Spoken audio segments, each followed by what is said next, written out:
Assalamualaikum warahmatullahi wabarakatuh. Innal hamdalillah nahmaduhu wa nasta'inuhu wa nastaghfiruh wa na'udzu billahi min syururi anfusina wa min sayyiati a'malina. Man yahdihillahu fala mudhillalah wa man yudlil fala hadiyalah. Ashhadu an la ilaha illallah wahdahu la syarikalah wa ashhadu anna Muhammadan abduhu wa rasuluh. Ya ayyuhalladzina amanu taqullaha haqqa tuqatih wa la tamutunna illa wa antum muslimun. Ya ayyuhan nasu taqu rabbakumul ladzi khalaqakum min nafsin wahidah wa khalaqa minha zawjaha wa batha minhuma rijalan katsiran wa nisaa'a wattaqullaha alladzi tasaaluna bihi wal arham innallaha kana 'alaikum raqiba.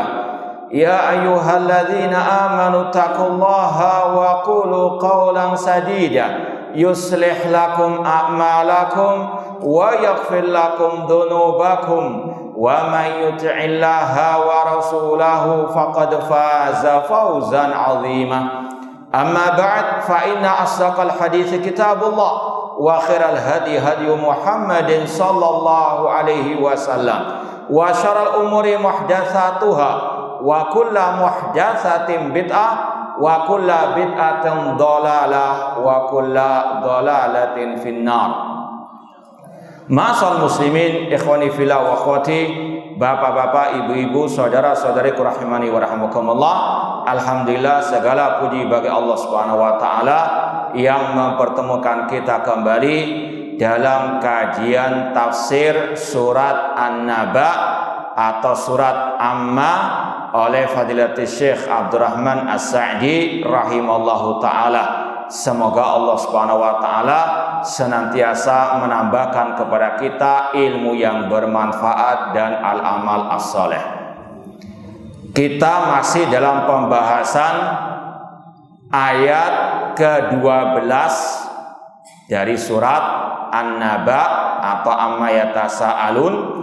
Allah Subhanahu wa taala berfirman, "Wa banaina fawqakum sab'an shidada." Dan kami bangun di atas kalian 7 lapis langit yang kokoh. Sudah kita sampaikan beberapa tafsir dari ayat tersebut. Ya, kita ulangi sedikit ucapan Syekh Abdurrahman As-Sa'di. Kata beliau, ai sab'a samawat sab'an shidada, yaitu kata Allah, kami bangun di atas kalian 7 lapis langit. Kita wajib meyakini langit ada 7 lapisnya. Demikian pula dengan bumi ada 7 lapis. Seperti yang Allah firmankan dalam surat At-Talaq ayat 12, Allahul ladzi khalaqa sab'a samawatin wa minal ardi mislahunna. Allah yang menciptakan 7 lapis langit dan bumi yang semisal dengan langit, yaitu 7 lapis juga. Dan itu dikuatkan lagi oleh sabda Rasulullah SAW yang berkaitan dengan hukuman orang yang mengambil tanah orang lain tanpa hak. Kata Rasul, man akhadha shibran minal ardi tawakkallahu sab'aradin yaumal qiyamah. Atau kama qala Rasulullah sallallahu. Rasul mengatakan, barang siapa yang mengambil sejengkal saja dari tanah orang lain, Allah akan lilitkan 7 lapis bumi kepada orang tersebut hari kiamat. Naudzubillahi min dzalik. Ya, alangkah banyaknya orang-orang yang mencuri tanah orang lain, bukan hanya sejengkal, bahkan hektaran. Naudzubillahi min dzalik. Maka ini ancaman dari Ar-Rasul sallallahu alaihi wasallam, 7 lapis langit akan dililitkan kepada orang yang mengambil tanah orang lain tanpa hak. Bahkan dalam Sahih Muslim Rasul mengatakan la'anallah man ghayyara manaral ardi. Allah melaknat orang yang merubah tanda batas tanah orang lain. Ya, untuk melebarkan, meluaskan tanahnya, tanda batas orang lain geser misalnya. Atau kalau sekarang masalah surat menyurat dipalsukan. Naudzubillahi min dzalik. Laknat Allah bagi orang-orang tersebut. Naudzubillahi min dzalik. Namun intinya tadi Allah menyatakan langit ada 7 lapis, demikian pula dengan bumi. Kemudian kata Syekh fi ghayatil quwwati was-salabati wasyiddati was-samaa banainaha biaidin. Kata Allah, langit kami bangun dengan kekuatan kami. Intinya inilah salah satu tanda kekuasaan Allah. Allah menciptakan langit yang sangat kokoh, yang sangat indah, yang sangat megah. Ma tara fi khalqir rahmani min tafawut. Dalam surat Al-Mulk Allah katakan, engkau tidak akan mendapati di ciptaan Allah, terutama langit, ada celah atau kekeliruan atau kesalahan atau cacatnya. Tidak ada. Sempurna kekuasaan dan ciptaan Allah Subhanahu wa ta'ala. Kemudian kata Syekh, waqad amsakahallah biqudrati. Allah yang menahan langit dengan kekuasaannya, kekuatannya. Allah menciptakan langit tanpa tiang penyangga. Khalaqas samawati bi ghairi amadin tarawnaha. Kata Allah dalam surat Luqman, Allah menciptakan langit tanpa tiang yang menyanggahnya. Karena Allah yang apa? Menahan langit agar tidak runtuh, agar tidak jatuh. Dan ini seperti yang dibahas oleh para ulama untuk menyanggah pernyataan sebagian orang ketika tidak mau mengimani Allah di atas langit. Padahal dalilnya ribuan, kata para ulama. Seperti dalam surat Al-Mulk juga, a'amintum man fis sama. Apakah kalian merasa aman dari zat yang di atas langit? Rasul juga bersabda, ala ta'manuni wa ana aminu man fis sama. Tidakkah kalian mempercayai diriku, kata Rasul, sedangkan diriku kepercayaan Allah zat yang di atas langit. Rasul ketika Hajatul Wada, ketika haji perpisahan, ketika khutbah di Arafah, Rasul mengatakan kepada para sahabat beliau, ala hal balaghtu, apakah kalian menyaksikan aku telah menyampaikan semua agama Allah? Para sahabat menjawab, bala, benar ya Rasulullah. Rasul pun mengisyaratkan dengan telunjuk jari beliau yang mulia ke atas langit. Allahumma syhad. Ini pernyataan Rasul lewat lisan, lewat perbuatan beliau. Allahu fis sama. Allah di atas arsy, Ar-Rahman alal arsy istawa.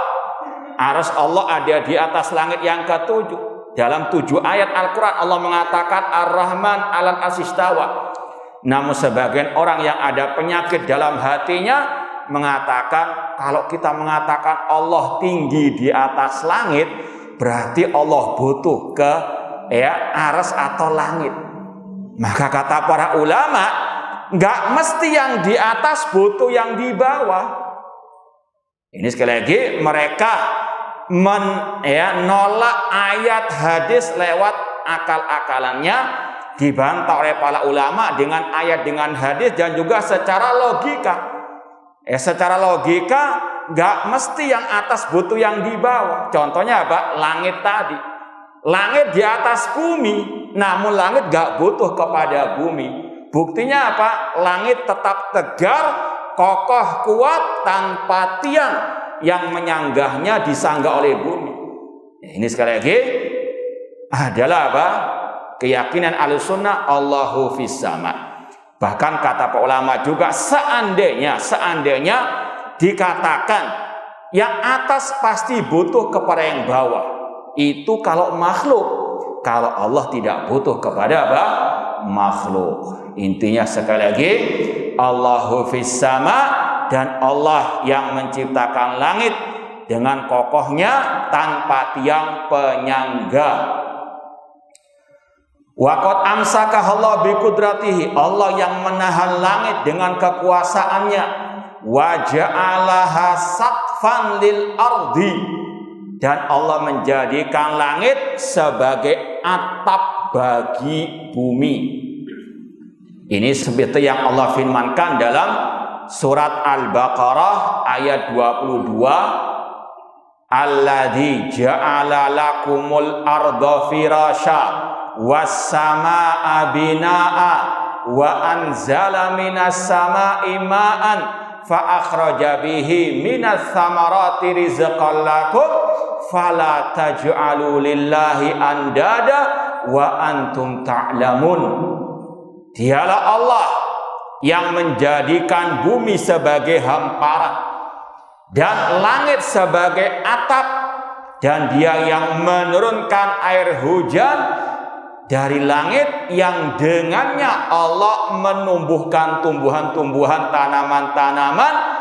Maka jangan kalian menjadikan tandingan-tandingan bagi Allah. Jangan berbuat syirik kepada Allah. Ini yang sudah kita sampaikan. Inti pembahasan ini diantaranya, kalau kita sudah meyakini Allah pencipta langit dan bumi, Allah yang mengaturnya dengan sebaik-baiknya, maka Dialah satu-satunya zat yang berhak untuk kita ibadahi. Dan itulah makna iyyaka na'budu wa iyyaka nasta'in. Karena kalau sekedar meyakini Allah pencipta langit dan bumi, gak ada bedanya dengan Abu Jahal, dengan Abu Lahab, orang-orang musyrikin jahiliyah.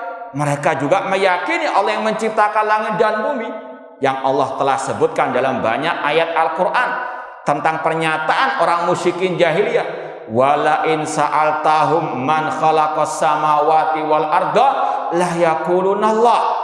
Seperti dalam surat Luqman misalnya, Allah mengatakan, jika engkau wahai Nabi Muhammad bertanya kepada orang musyrikin jahiliyah, siapa yang menciptakan langit dan bumi, serentak mereka menjawab Allah.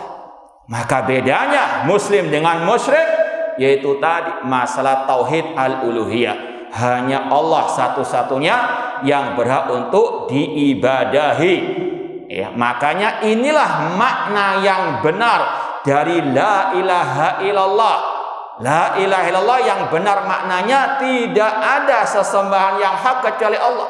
Tidak ada yang berhak disembah dengan benar kecuali Allah. Bukan tidak ada pencipta selain Allah. Karena kata-kata tidak ada pencipta selain Allah, orang musyrikin jahiliyah sudah masuk Islam karena mereka yakin hanya Allah pencipta langit dan bumi. Cuma mereka kurangnya dalam masalah apa? Follow up-nya, kelanjutannya. Kalau Anda sudah yakin Allah yang menciptakan langit dan bumi, lanjutkan dengan mengesahkan Allah dalam ibadah. Seperti dalam ayat ini, ya, seperti yang sudah sering kita sampaikan, surat Al-Baqarah 2122 ini berkaitan dengan ayat pertama yang bentuknya perintah dalam Al-Quran. Perintah untuk apa? Beribadah hanya kepada Allah. Perintah untuk bertauhid. Ya ayuhan nasu'budu rabbakum. Wahai manusia, ibadahilah Rabb kalian. Kenapa kok kita beribadah hanya kepada Allah? Alladzi khalaqakum walladzina min qablikum la'allakum tattaqun. Karena Allah lah yang menciptakan kalian dan orang-orang sebelum kalian agar kalian bertakwa. Demikian pula alladzi ja'ala lakumul arda firasya. Kenapa kok kita hanya beribadah kepada Allah? Karena Allah yang menciptakan bumi, menjadikan bumi sebagai hamparan, langit sebagai atap, dan Dia yang menurunkan hujan. Ini keyakinan seorang muslim-muslimah yang sejati. Hanya Allah satu-satunya yang menciptakan langit dan bumi, dan hanya Allah satu-satunya yang berhak diibadahi dengan segala bentuk ibadah. Berdoa hanya kepada Allah, beristighosah hanya kepada Allah, bertawakal hanya kepada Allah, bersumpah dengan menyebut nama Allah, menyembelih hanya untuk Allah Subhanahu wa taala, dan semua ibadah. Qul inna salati wa nusuki wa mahyaya wa mamati lillahi rabbil alamin. Katakanlah sesungguhnya salatku, sesembelihanku, hidup dan matiku hanyalah untuk Allah Rabb semesta alam. Karena Allah yang menciptakan alam semesta ini dengan berbagai keindahannya dan kebesarannya. Ma'asal muslimin ikhwani fillah wa akhwati rahimani wa rahimakumullah. Kemudian kata Syekh, fiha iddatu manafi' lahum. Adanya langit dan bumi banyak manfaatnya. Kita tinggal di atas muka bumi ini dan seterusnya. Walihada dzakara min manafi'iha asy-syams. Dan Allah menyebutkan di antara manfaat adanya langit, di antaranya matahari yang ada di atas. Faqal, Allah lanjutkan dengan firman-Nya, wa ja'alna sirajan wahaja. Dan kami, kata Allah, yang menciptakan, yang menjadikan sirajan, pelita. Yang dimaksud pelita di sini adalah matahari yang bersinar terang di kala siang hari. Kemudian wahaja, yang memancarkan sinar panasnya. Wa ja'alna sirajan wahaja. Nabbaha bisirat ala ni'ma binuriha. Allah ketika menyebutkan penciptaan matahari, Allah sebutkan salah satu faedahnya, manfaatnya yang menunjukkan kenikmatan Allah yang luar biasa. Jadi terkadang kita ini hanya menyempitkan nikmat Allah hanya yang melekat pada diri kita. Punya baju baru atau mungkin jam atau mungkin HP atau mobil dan sebagainya. Padahal langit, bumi, demikian pula matahari itu nikmat atas kita semuanya. Yang wajib untuk kita bersyukur kepada Sang Penciptanya. Di antaranya di sini Allah mengingatkan bagaimana Allah berikan nikmat matahari. Siraja, ketika siang hari kita nggak butuh apa? Lampu yang menyinari. Itu kalau dihitung masalah listrik, berapa menghemat biaya kita siang hari itu. Seandainya apa? Allah gelapkan bumi. Ini nikmat yang luar biasa. Maka sekali lagi, ini menggugah hati kita untuk senantiasa bersyukur kepada Allah dan menyerahkan ibadah hanya kepada Allah. Matahari, banyak manfaatnya. Matahari sangat luar biasa faedahnya. Namun tetap dia makhluk ciptaan Allah. Jangan seperti penyembah matahari, yaitu kaum Sabi'ah atau penganut agama Shinto yang menyembah matahari. Mereka mengira karena manfaatnya luar biasa, dikira matahari adalah Tuhan mereka. Padahal matahari itu makhluk yang diciptakan. Makanya dulu Nabi Ibrahim alaihissalam ketika berdialog dengan kaum beliau yang menyembah bintang, yang menyembah bulan, yang menyembah matahari, beliau mengatakan, antum bisa lihat dalam surat Al-An'am ayat 70-an, 73, 74 kalau nggak salah. Lihat. Allah mengatakan, falamma janna alaihi al-lail ra'a kaukaba qala hada rabbi falamma afala qala la uhibbul afilin. Ketika malam datang, Nabi Ibrahim melihat bintang-bintang. Kemudian beliau mengatakan, ini adalah Rabbku. Dan sudah kita sampaikan, ini adalah ayat untuk dialog. Bukan Nabi Ibrahim mencari hakikat Tuhan. Ini sudah kita sampaikan, ada kesalahan dari sebagian dai ataupun ustadz ataupun khatib ketika menyampaikan ayat ini mengatakan Nabi Ibrahim mencari hakikat Tuhan. Ini ucapan yang keliru, melecehkan Nabi Ibrahim. Bagaimana Nabi dikatakan mencari hakikat Tuhan? Apalagi konteks ayatnya dari awal sampai akhir ini dalam rangka dialog. Beliau menegakkan hujah kepada kaumnya. Ini matahari atau ini bintang-bintang yang kalian ibadahi, ini akan tenggelam di kala siang hari. Dan aku tidak suka dengan yang tenggelam, kata Ibrahim. Falamma ra'al qamara bazighan qala hada rabbi. Ketika bulan terbit, kata Nabi Ibrahim, ini adalah Rabbku. Falamma afala qala la illam yahdini rabbi la akunanna minal qaumid dhalin. Ketika bulan tenggelam, kata Nabi Ibrahim, kalau Allah Rabbku tidak memberikan hidayah kepadaku, aku termasuk orang yang sesat. Ayat berikutnya mengatakan, falamma ra'a syamsa bazighatan qala hada rabbi hada akbar. Ketika matahari terbit, Nabi Ibrahim mengatakan, ini adalah Rabbku, ini yang paling besar. Falamma afalat qala ya qaumi inni bari'un mimma tusyrikun. Ketika matahari tenggelam, terbenam, Nabi Ibrahim mengatakan, wahai kaumku, aku berlepas diri dari kesyirikan, dari apa yang kalian perbuat dari kesyirikan. Ini dialog Nabi Ibrahim menegakkan hujah. Kenapa kalian menyembah matahari yang pada akhirnya dia akan tenggelam? Ini sekali lagi apa? Hujah nakliyah dan hujah apa? Akliyah. Ya betul, matahari punya banyak manfaatnya, cuma tetap dia makhluk ciptaan Allah. Dia tidak bisa menciptakan dirinya sendiri. Buktinya dia tenggelam. Buktinya apa? Dia tidak kekal abadi. Yang berat diibadahi yang maha kekal abadi. La ta'khudhuhu sinatu wala naum. Yang tidak ditimpa rasa ngantuk ataupun tidur. Wa tawakkal 'alal hayyil ladzi la yamut. Bertawakallah kepada zat yang maha hidup, yang tidak akan pernah mati, yaitu Allah Subhanahu wa taala. Satu-satunya yang berhak untuk apa? Diibadahi. Demikian pula Allah berfirman dalam surat Fussilat ayat ke-37, wa min ayatihil lailu wan nahar wasyamsu wal qamar la tasjudu lisyamsi walalil qamar wasjudu lillahilladzi khalaqahunna in kuntum iyyahu ta'budun.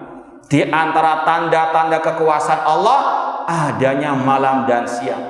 Silih bergantinya malam dan siang, tanda kekuasaan luar biasa. Wajib untuk kita apa? Mensyukurinya. Kalau semuanya dijadikan siang, kita susah untuk tidur. Seperti yang sudah kita lewati, wa ja'alna laila libasa. Demikian pula adanya siang hari untuk kita cari maisha. Ini semuanya nikmat dari Allah Subhanahu wa taala. Ini tanda kekuasaan Allah yang wajib untuk kita syukuri. Demikian pula kata Allah, adanya matahari dan bulan, itu tanda kekuasaan Allah. Namun kata Allah, la tasjudu lisyamsi walalil qamar. Namun jangan sujud kepada matahari dan bulan. Wasjudu lillah.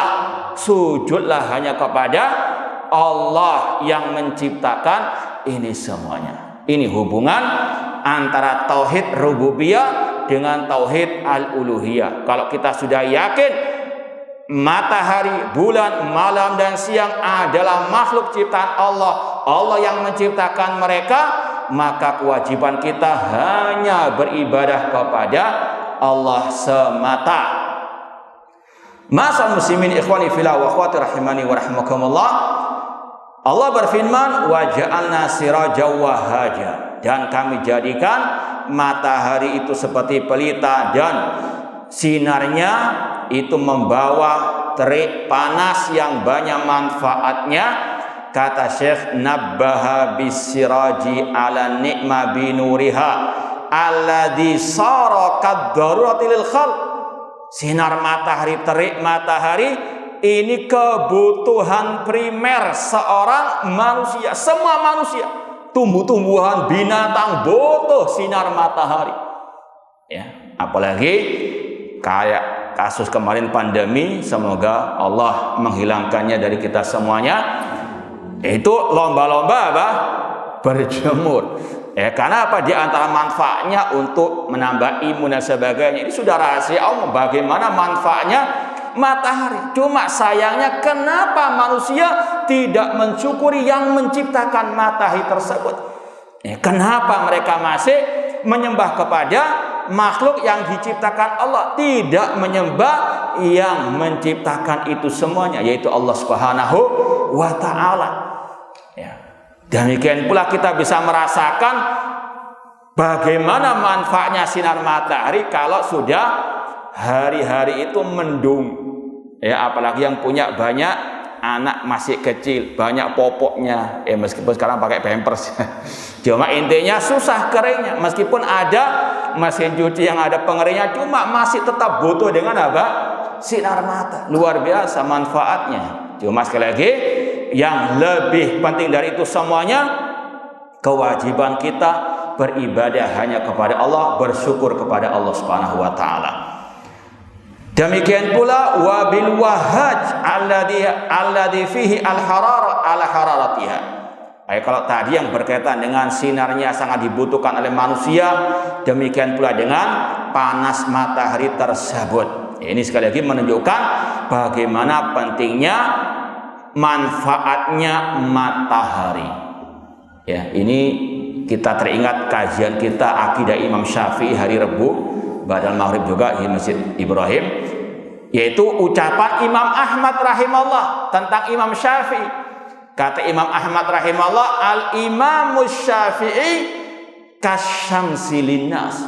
Bahwasanya Imam Syafi'i itu ibaratnya seperti matahari bagi manusia. Artinya sangat luar biasa kedudukan beliau, berharganya beliau, ilmunya beliau, terutama akidah beliau yang selayaknya untuk dipelajari dan diwarisi oleh manusia, terutama kaum muslimin. Ini sekali lagi ya, karena nyantol dengan kajian kita masalah akidah Imam Syafi'i. Imam Ahmad mengatakan asy-Syafi'i kasyamsi linnas. Imam Syafi'i ibaratnya seperti matahari bagi manusia karena sangat berharganya ya ilmu beliau. Kemudian kata Allah dalam ayat selanjutnya, wa anzalna minal mu'sirati ma'an sajjaja, dan kami turunkan dari awan ma'an sajjaja, air hujan yang banyak yang tercurahkan. Ini seperti hari-hari ini ya, seperti musim ini kita dalam musim penghujan, harus kita jiwai Allah yang menurunkan hujan, Allah yang mengatur hujan, Allah yang memberhentikan hujan, bukan pawang hujan. Syirik kalau kita mengatakan pawang hujan itu bisa menghentikan hujan, bisa menolak hujan. Naudzubillah min dzalik. Ini sekali lagi keyakinan yang kufur akbar. Harus kita yakini Allah yang menurunkan hujan, Allah yang menghentikan hujan, tidak ada seorang pun yang bisa menolak hujan. Ya, maka sekali lagi seorang muslim harus kembali kepada akidahnya, di antaranya yang tercantum dalam Al-Quran dan hadis yang as-sahih. Allah yang menurunkan hujan. Kalau sudah Allah turunkan, tidak akan mungkin ada yang bisa menolaknya. Sebagaimana dalam zikir selesai salat, Allahumma la mani'a lima a'tait. Ya Allah, tidak ada yang bisa mencegah apa yang Engkau beri. Ya. Jangankan pawang hujan, Rasul SAW manusia yang paling mulia. Ya, beliau hanya apa? Bisa berdoa kepada Allah. Ya, ketika ada seorang Arab Badui datang ke masjid ketika Rasul khutbah, orang Arab Badui mengatakan, ya Rasulullah, kampung halamanku sedang paceklik. Maka Rasul istisqa, ya Allahumma skina, Allahumma aghithna. Ya Allah, turunkanlah hujan. Diturunkan hujan. Seminggu penuh hujan terus, banjir bandang. Orang Arab Badui datang lagi ke Rasul, ya Rasulullah, habis harta kami kena hujan. Rasul pun berdoa, Allahumma hawalaina wala alaina. Ya Allah, turunkan hujan di sekeliling kami. Hanya bisa berdoa. Ya, ini juga sama kalau misalnya hujan lebat deras berjam-jam, doa sebagaimana doa Rasul SAW. Jangan pakai pawang hujan. Naudzubillah min dzalik. Allahumma hawalaina wala alaina, dan seterusnya. Ya Allah, turunkan hujan di sekitar-sekitar kami, bukan di atas kami, di atas bukit-bukit dan seterusnya. Intinya akidah seorang muslim menyatakan Allah yang menurunkan hujan, mengaturnya, menghentikannya. Makanya dalam Sahih Bukhari dan Muslim, Rasul SAW kata seorang sahabat beliau, Rasul SAW sholat subuh bersama kami di Hudaybiyah setelah malam harinya turun hujan. Kemudian Rasul selesai sholat menghadapkan wajah beliau kepada kami. Ini salah satu sunnahnya Rasul ketika jadi imam selesai sholat menghadapkan wajah beliau ke makmum. Kemudian kata Rasul SAW, Allah berfirman, asbaha min ibadi mu'minun bi wa kafirun. Kata Allah dalam hadits qudsi, pagi hari ini ada dari hambaku yang beriman kepadaku, namun ada pula yang kafir kepadaku. Ini dalam Sahih Bukhari hadisnya. Kemudian kata Allah, siapa yang beriman kepada Allah, yaitu seorang yang ketika selesai turun hujan dia berzikir mutirna bi fadlillahi wa rahmati. Fa amma man qala mutirna bi fadlillahi wa rahmati fadzaka mu'minun bi kafirun bil kaukab. Kata Allah, adapun orang yang mengatakan mutirna bi fadlillahi wa rahmati, selesai turun hujan, zikir yang diajarkan Rasul, mutirna, kami diberi hujan karena karunia dan rahmat dari Allah. Ini insya Allah sudah hafal semuanya. Kalau turun hujan, apa zikirnya? Allahumma sayyiban nafi'ah. Ya Allah, turunkanlah hujan yang bermanfaat. Ini sekali lagi menunjukkan tauhid hamba kepada Allah. Ketika turun hujan, dia mengikrarkan Allah yang menurunkan hujan, dan dia minta tolong kepada Allah untuk diturunkan hujan yang bermanfaat. Allahumma sayyiban nafi'ah. Ya, setelah atau antum ketika membaca zikir ini, jangan sekedar hanya di bibir saja, jiwa dalam hati. Yang menurunkan hujan ini Allah, maka kita minta keselamatan kepada Allah dengan apa? Hujan yang bermanfaat. Kemudian selesai hujan, maka dianjurkan membaca tadi mutirna bi fadlillahi wa rahmati. Kita diberi hujan karena karunia dan rahmat dari Allah. Kata Allah dalam hadits qudsi tadi, barang siapa selesai turun hujan mengatakan mutirna bi fadlillahi wa rahmati, dia beriman kepadaku dan dia kafir kepada bintang-bintang. Wa amma man qala mutirna bi nau'i kada wa kada fahuwa kafirun bi mu'minun bil kaukab. Adapun yang selesai hujan mengatakan kita diberi hujan karena bintang ini bintang itu, maka dia kafir kepadaku dan dia beriman kepada bintang-bintang tersebut. Ini sekali lagi akidah seorang muslim dikala musim hujan. Maka kapan lalu kita pernah ada kajian fikih hujan dari segi fikih akbar akidah ataupun fikih al-amaliyah. Di antaranya di sini Allah mengatakan wa anzalna minal mu'sirat, sesungguhnya atau kamilah yang menurunkan hujan dari langit. Ini adalah nikmat dari Allah Subhanahu wa taala, seperti yang Allah sebutkan tadi dalam surat Al-Baqarah 22, wa anzala minas sama'i ma'an fa akhraja bihi minas samarati rizqan lakum fala taj'alu lillahi andada. Maka jangan kalian berbuat syirik kepada Allah. Ini sekali lagi nikmat dari Allah, syukuri yang menurunkan nikmat tersebut. Jangan sampai kita sudah tahu Allah yang menciptakan langit dan bumi, yang menurunkan hujan, namun mempersembahkan ibadah kepada selain Allah Subhanahu wa ta'ala. Makanya Allah mengatakan inna syirka la dzulmun adzim, sesungguhnya kesyirikan adalah kezaliman yang paling besar. Kenapa? Karena menempatkan ibadah bukan pada tempatnya. Allah yang memberikan rezeki, lalu rezeki itu apa? Dipersembahkan kepada selain Allah.